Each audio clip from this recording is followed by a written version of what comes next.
نحمده ونصلي على رسوله الكريم أما بعد فقد قال الله تبارك وتعالى في القرآن المجيد والفرقان الحميد أعوذ بالله من الشيطان الرجيم بسم الله الرحمن الرحيم ذلك الكتاب لا ريب فيه هدى للمتقين وقال النبي صلى الله عليه وسلم خيركم من تعلم القرآن وعلمه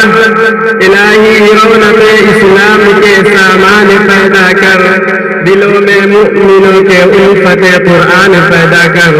صدر محترم اسٹیج پر رونق افروز بزرگان دین اور حاضرین جلسہ آج کے اس محفل میں میرا موضوع سبحان دنیا کی سب سے پاکیزہ اور مقدس کتاب قرآن پاک ہے ہمیں چاہتے سورج میں ڈالا یقین ہے اس کا ایک ایک حرف سچا اور صادق ہے وہ قرآن پاک جس کی زبان مقدس بیان مقدس اور جو فصاحت بلاغت کا خاتمہ سمندر ہے جس کے متعلق ارشاد ربانیہ قرآن وہ کتاب ہے جس کے صادق اور برحق میں کوئی شک و شبہ نہیں اور جس کے بارے میں محسن انسانیت حضور پاک صلی اللہ علیہ وسلم نے ارشاد فرمایا تم میں سب سے بہتر وہ شخص ہے جو قرآن کو سیکھے اور سکھائے دعا کیجیے کہ خداوند قدوس ہم سب کو قرآن پاک کی دولت سے مالا مال فرمائے نوجوان دوستو یہی وہ قرآن ہے جو رہتی دنیا تک کے انسانوں کے لیے سراپا ہدایت اور رحمت ہے یہی وہ قرآن ہے جس نے بس مردہ قلوب کو تاثر بخشی ہاں یہی وہ قرآن ہے جس کی برکت سے جنات و شیاطین کا آسمانوں پر جانا بند ہوا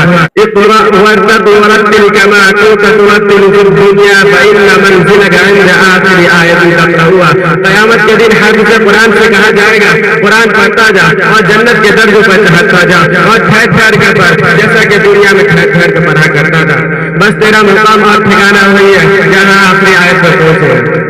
حدیث پاک میں آتا ہے فضل کلام اللہ علی سائر الکلام کفضل اللہ علی خلقہ اللہ کے کلام کو سب کلاموں پر ایسی فضیلت ہے جیسے کہ خود حق تعالی شانہ کو تمام مخلوق پر اللہ کا دلارا اور خدا کا پیارا نبی ارشاد فرماتا ہے جس نے قرآن پڑھا اس پر عمل کیا اس کے والدین کو کل قیامت کے دن سورج سے بھی زیادہ روشن تاج پہنایا جائے گا